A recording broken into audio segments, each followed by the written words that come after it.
We're partnering with the Maine-Monitor to bring you some of the reporting being done by the journalists there. In today's topic, we're going to be talking about something that happened in 2024. So the University of Maine set up a public-private partnership to open a hotel at the Orono campus as a way to revamp two aging buildings that were costing the university money.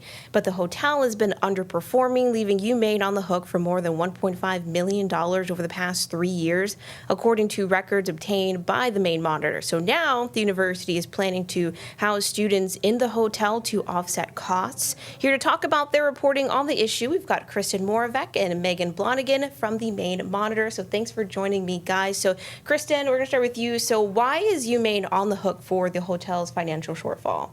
So about 2 years before this hotel opened, and we're talking about Hotel Ursa here, in 2022, the university signed a contract with the developer of this hotel, basically agreeing to share in the highs and the lows of this business. So what that means is on the high side, if the hotel performs really well, the university could see some profit sharing. On the low side, if the hotel does not meet its annual net operating income goals, which are laid out in this contract year by year, then the university is responsible for paying this business.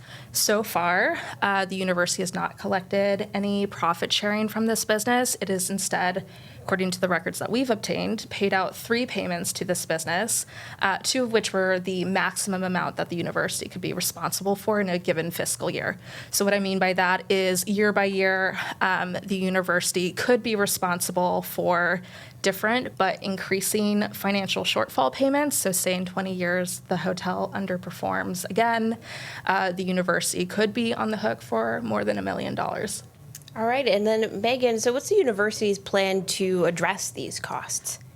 So in August, the university plans to house 57 students in 37 of the hotel's rooms. The university is paying rent to use these rooms for student housing, and under the agreement, that'll total about $1 million, more than $1 million every year under this agreement. Officials told us that this annual payment will help offset some of the shortfall costs that they're going to have to pay, which in the last 2 years in a row have exceeded more than $500,000.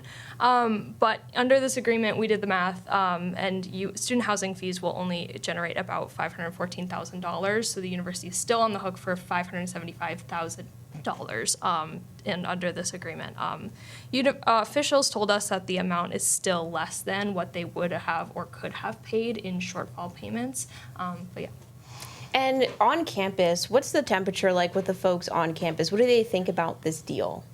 Yeah, so first off, in terms of what the hotel thinks, we don't know. They did not respond to our requests for interviews for this reporting that we did.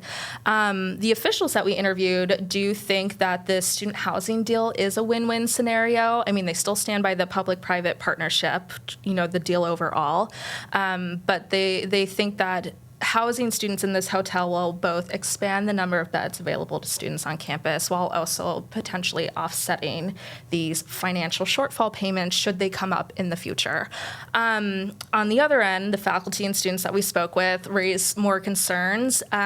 Overall, they were frustrated, maybe a little bit worried about the idea of a public university being financially responsible for a business that it does not control operating on its campus. But on the other end of things, they also recognize that students living in a recently renovated nice hotel room could be a really nice upgrade from what could be an aging dorm room on campus. All right, thanks for joining me, guys. And you can read more about Kristen and Megan's reporting on this particular topic on the Maine-Monitor's website.